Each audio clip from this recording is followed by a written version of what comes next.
आता त्याच्यामध्ये देशी माहिती असते तुम्हाला, देशी आणि कलमी. बाजारात आंबा येतो ते कलमी असतोय. कलमी कलम कशासाठी करायचं तर फळ लवकर यावं आणि भरपूर प्रमाणात यावं म्हणून कलम करते, बरोबर का. देशी आंब्याला बघा जवळजवळ 10-15 वर्ष फळ येत नाही आहे, पण माझ्याकडे जी कलमी जे आहेत 2 वर्षात फळं येतात, 2च वर्षात. आता एवढीशी रोपं असली तर त्याला सुद्धा फळं आहेत. जसं लवकर उत्पादन आणि जास्त उत्पादन यावं म्हणून कलम करते.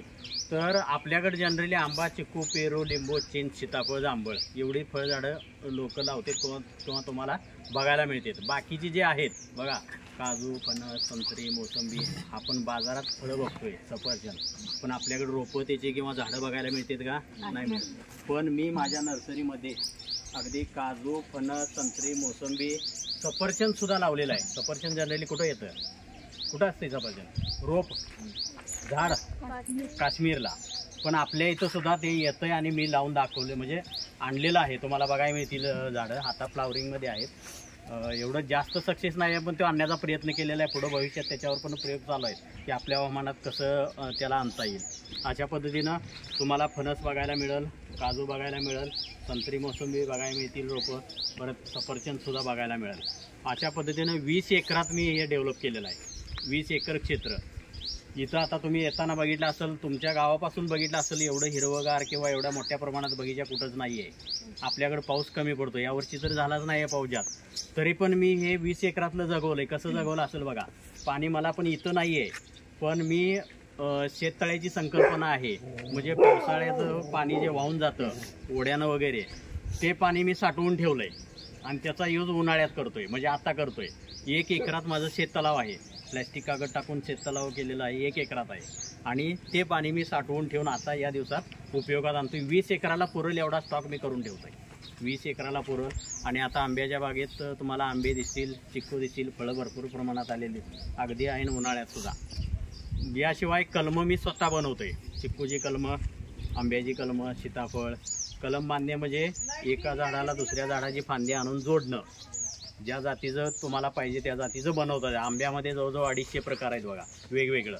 तुम्हाला बाजारात गेला तर वेगवेगळे आंबे दिसतील, वेगवेगळ्या साईजचे, वेगवेगळ्या कलरचे आणि वेगवेगळ्या चवीचे. मग तसं मी एक प्रयोग केला होता 2-3 वर्षापूर्वी, टी व्हीवरती सुद्धा होतं बघा. एकाच झाडावर मी 22 कलमं बांधले. समोर हे झाड आहे, प्रत्येक फांदीला वेगळा आंबा लागतोय. त्या झाडावरती प्रत्येक फांदीला वेगळा आंबा, काही मोठे असतात, काही छोटे असतात, काही लाल असतात, काही पोपटे असतात, काही हिरवे असतात. साईज वेगळी असते त्याची, कलर वेगळा आणि त्याची चवसुद्धा वेगवेगळी. अशा पद्धतीचं एकाच झाडावरती 22 कलमं बांधलेलं हे झाड आहे. याशिवाय तुम्हाला प्रत्येक व्हरायटीची म्हणजे फळझाडं बघायला मिळतील. आणखी काय आहे बघा, मी एक आता नर्सरीत तुम्ही येतानाच हे बघितलं असेल, रस्त्याच्या दोन्ही बाजूनं इकडं रस्ता ठेवलेला आहे, इकडं त्याचा मॅप इथं मी दिलेला आहे पूर्ण. तुम्ही आलात ती एंट्री, पाण्याची सोय आणि माझे प्लॉट किती आहेत आणि त्याच्यावरती किती झाडं लावलेली आहेत. याशिवाय प्रत्येक झाडाला नंबरिंग पण तुम्हाला दिसेल. प्रत्येक झाडावरती नंबर टाकून त्याची नोंद ठेवलेली आहे. ते झाड कुठल्या जातीचं आहे. आता विविध व्हरायटी आहेत, आंब्यामध्ये आहेत, चिंचेमध्ये आहेत, चिक्कूमध्ये आहेत, तर ते कोणत्या व्हरायटीज आहे याची सुद्धा नोंद मी ठेवलेली आहे. अशा पद्धतीनं शेती व्यवसायावर एवढं डेव्हलप झालेलं आहे बघा. दरवर्षी जवळजवळ 2 ते 2.5 लाख आंब्याची कलमं मी बनवतोय, चिक्कूची कलमं बनवतोय. आपल्या या परिसरात बाहेरून आंध्रावाले येतात आणि ते झाडं विकून निघून जाते. ते कुठल्या जातीचं आहे त्यांना पण माहिती नसते, आपल्याला पण माहिती नसते. फळ आल्यानंतरच कळतंय.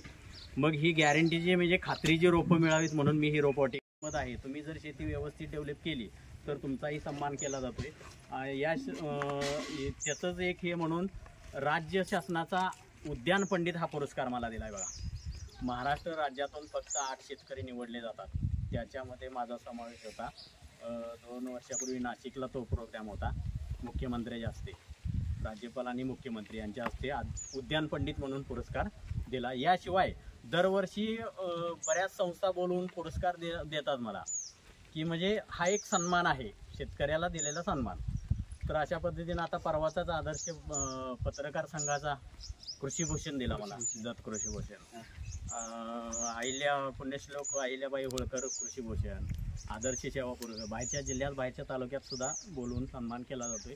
का तर प्रतिकूल परिस्थितीत मी उभा केलंय. तिथं पाण्याची सोय नाही, ऊन भरपूर आहे, आणि जमीन पण चांगली नाही, बघू शकताय तुम्ही खडकाळ एकदम माळरान आहे. आता इथून समोर पलीकडे बघितली सगळी दगड दिसते, पण त्या एवढ्या प्रतिकूल परिस्थितीत मी उभा केलंय, त्यामुळं हा सन्मान शासन देतंय.